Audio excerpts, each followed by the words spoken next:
Hey fellow investors, this is Charlie Tian again. This is the second episode of GuruFocus value investing class.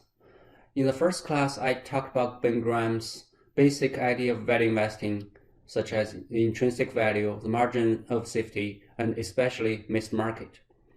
And in this class, I will show you how Benjamin Graham would calculate the intrinsic value of a company. For example, if the company is Tesla. And I said that when Benjamin Graham calculates the intrinsic value, and he's very conservative. Although we said that a company's intrinsic value is decided by its assets, its business operations, the dividends, and its future growth. But when Benjamin Graham looks at the intrinsic value of a company, he's extremely conservative, and he ignores the company's business operations, the dividends, and the future growth completely. And he only looks at the assets part of the business. And so when Benjamin Graham calculates the intrinsic value of a company, all he needs is a balance sheet of the company. And he ignores the income statement and the cash flow statement completely. In order to help you to understand how he calculates the intrinsic value of a company, and here I use a company that everyone knows, everyone hear a lot about, which is Tesla. And if we look at the balance sheet of Tesla, here I list the balance sheet of Tesla from 2018 and 2019, especially the latest quarter. And Benjamin Graham is looking at the balance sheet of Tesla. He said, oh, okay, Tesla has about $8 billion and $80 million of cash. And okay, he said, okay, that's about $8 billion of cash. And Tesla has also account receivable, inventories, and a lot of other things. The total inventory is about 4.5 billion. And also other current assets, about 1 billion. And he then think that the cash, of course, it's cash, it's real money. But the account receivable and the inventory and other financial inventories, and how much was this worth? He said, oh, not sure, I'm not sure.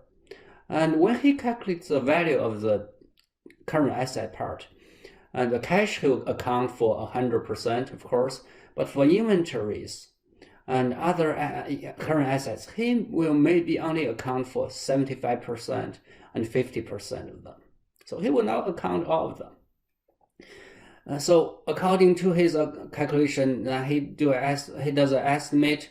He thinks that although the current assets of Tesla is 14 billion, but the real worth of this current assets is maybe around 10 billion, because the cash is 8 billion of cash is real, but the other part, I will only calculate a part of it.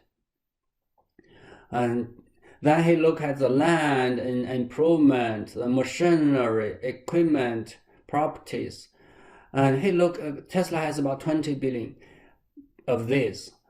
But when Benjamin Graham calculates the intrinsic value of Tesla, he would ignore all of those. He said, oh, I'm not sure how much this will be worth, especially when those are sold. They are usually not sold at the book value, and usually they're sold at a much lower price. So then he estimates that the assets part worth is maybe $10 billion for Tesla. But then he looked at the liability part of Tesla. It goes down to the right side of the balance sheet. He said, okay, Tesla has account payable and debt, short-term debt, long-term debt, short-term debt and capital lease. And okay, total current liabilities 11 billion, close to 12 billion. And long-term debt 9.5 billion. And long-term capital lease obligations about 2 billion. Add together is 11 billion. So then he adds the current liability with the long-term debt. Total, he got total liabilities 27 billion, which is at the bottom of the liability part of the balance sheet. And then he calculates the intrinsic value of Tesla. He would use that 10 billion from the asset part, subtract the complete 100% of this 27 billion. And what he got is negative 17 billion. He said, okay, Tesla, the intrinsic value is negative $17 billion.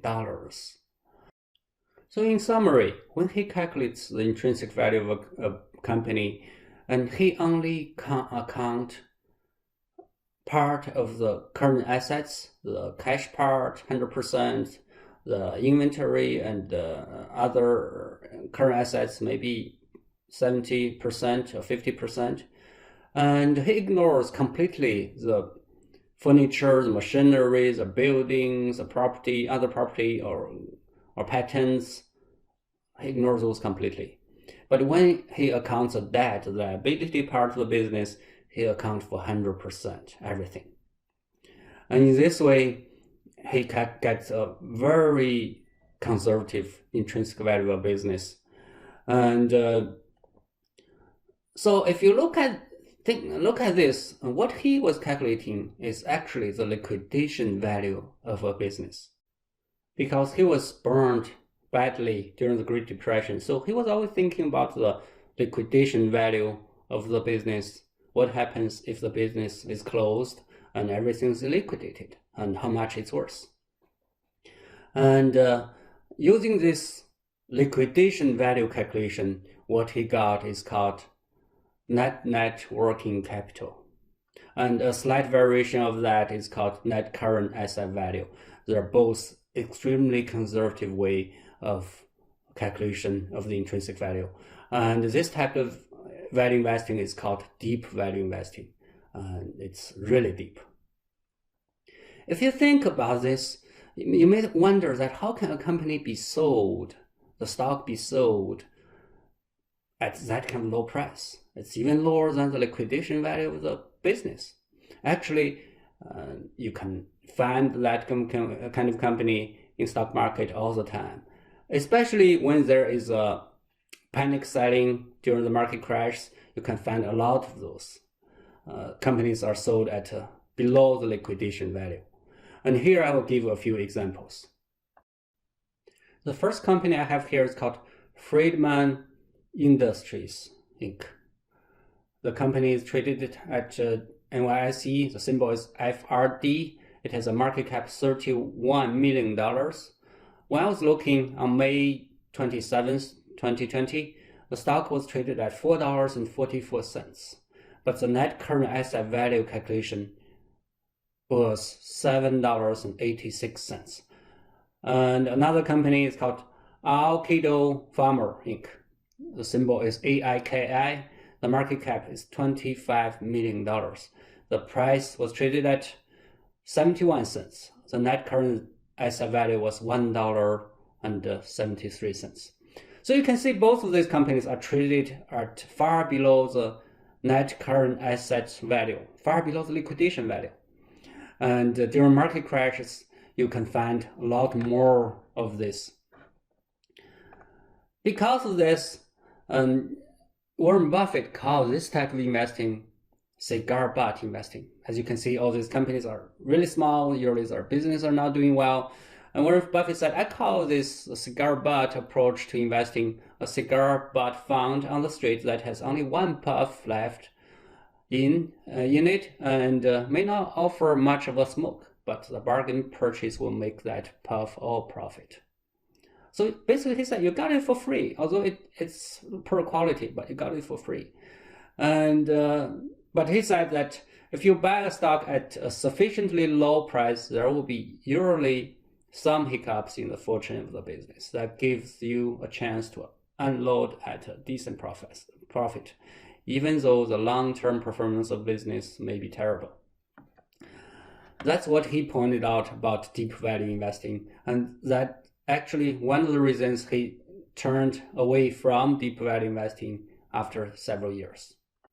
If you're looking for the stocks that are sold currently below Ben Graham net working capital, you can always come to GuruFocus Fangram NetNet screener, where you can screen by country, by different market caps, different industries. And for the safety of the screening, we also add other criteria. And I wish you good luck in deep value investing. So much for this class, and see you next time. In the meantime, if you have any questions, please always leave it in the comment area of the video, and I will get back to you in my next videos. See you next time.